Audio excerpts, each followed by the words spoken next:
सभी को राधाष्टमी की हार्दिक शुभकामनाएं। जब भी प्रेम की बात होती है तो सबसे पहले श्री कृष्ण और राधा जी का नाम लिया जाता है। क्या आपने कभी सोचा है कि आखिर राधा जी का जन्म कैसे हुआ था? क्या वे किसी माता पिता की संतान थी या फिर वो कोई दिव्य शक्ति के रूप में प्रकट हुई थी?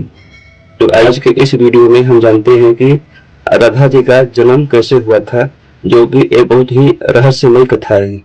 तो इस वीडियो को पूरा देखिएगा और कमेंट बॉक्स में राधे राधे लिख दीजिएगा। सबसे पहले हम जानते हैं कि आखिर राधा जी कौन थी।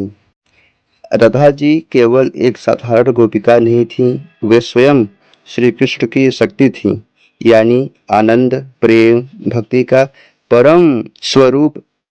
शास्त्रों में लिखा है कि कृष्ण और राधा अलग अलग नहीं है।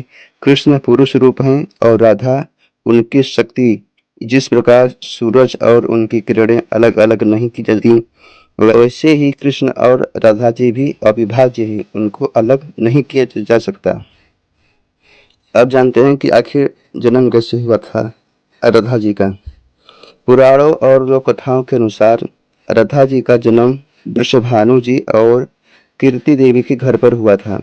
एक कथा के अनुसार जब वृषभानु जी यमुना किनारे स्नान कर रहे थे, तभी उन्हें जल में एक कमल दिखा, दिव्य कन्या मिली। उन्होंने उस कन्या को अपने घर पर लाकर अपनी पत्नी को सौंप दिया। वही दिव्य कन्या आगे चलकर राधा रानी कहलाई। लेकिन आश्चर्य की बात यह है कि जन्म के समय राधा रानी ने अपनी आंखें नहीं खोली थी। लोग चिंतित थे कि शायद वे अंधी हैं, अब वो देख नहीं पाएंगी।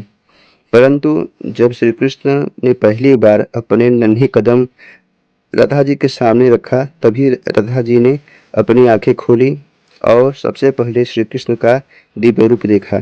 यही कारण है कि राधा जी को कृष्ण प्राराधिका कहा जाता है, जिनका जीवन केवल श्री कृष्ण ही था।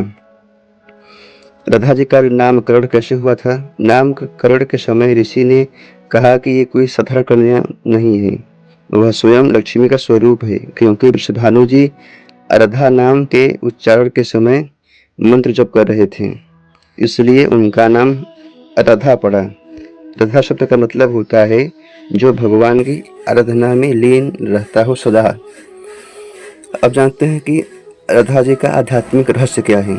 शास्त्रकारों का कहना है कि राधा जी का जन्म सिर्फ एक बालिका के रूप में नहीं हुआ था, बल्कि वे अनंत जन्मों से श्री कृष्ण के साथ रहती थी और वह दिव्य आत्मा थी। कृष्ण के बिना राधा अधूरा है और राधा के बिना श्री कृष्ण अधूरे हैं।